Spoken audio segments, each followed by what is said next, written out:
iyadoo muddooyinkii ugu dambeeyay bulshada gobolka Togdheer isla dhexmaraysay inay jiraan ugaarsi lagu hayo xayawaanka loo yaqaano diinka iyo waxa markii ugu horeysay arintaasi ka hadlay xubno kamid ah shakhsiyaadka iskood isku diray ilaalinta xayawaanka duurjoogta iyagoona baaq dheer u diray xukuumadda Soomaaliland anigoo Mahad Faarax gaar hayaha duurjoogta walaal waxaan doonayaa xoogay warbixinada ka siiyo arrimihii diinka ee dhawaan inaga soo galay dhinaca koonfur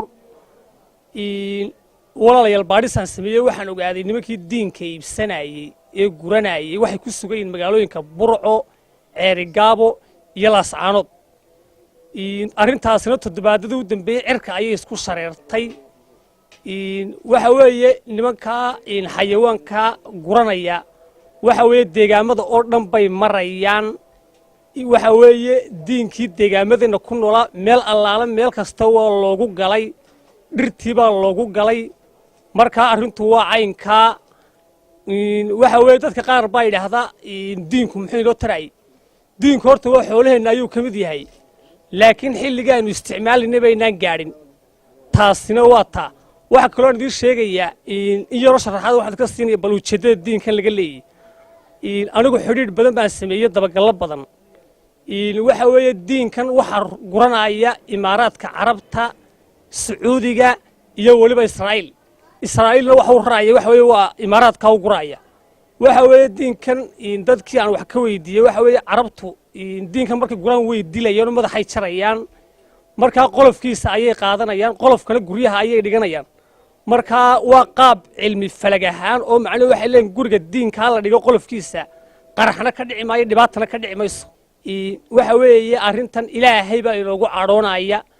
waxa weeye abaaraynu ka baqaynaa waxyaabo ka weyn baa ka dhacaya hadaan diinka la joojin gurashadiisa arinta diinka oo la leeyahay waa la kala iibsanayaa arintaas hadaan nahay shacabka gobolka Togdheer odayaashiisa arintaas oo dhagaha way ku soo noqdagaha shacabka way ku soo noqnoqotay arintaas waa arin jirta arintaas waxa weeyaan xayawaanka Soomaaliland maalinba shay baa la yiraahdaa waa la iibsanayaa waxaynu maqli jirnay harimacadka iyo shabeelka iyo libaax dhalka ah oo la yiraahdo waa la tahriibinaya waa la kala iibsanayaa waxa ku soo kordhay oo ku soo biiray diinka oo bariyaha sheekadiisu aad ay ugu badan tahay dalka Soomaaliland marka waxaanu leenahay xukuumadda iyo hay'adaha ku shaqada leh war arintaas waxa laga qabto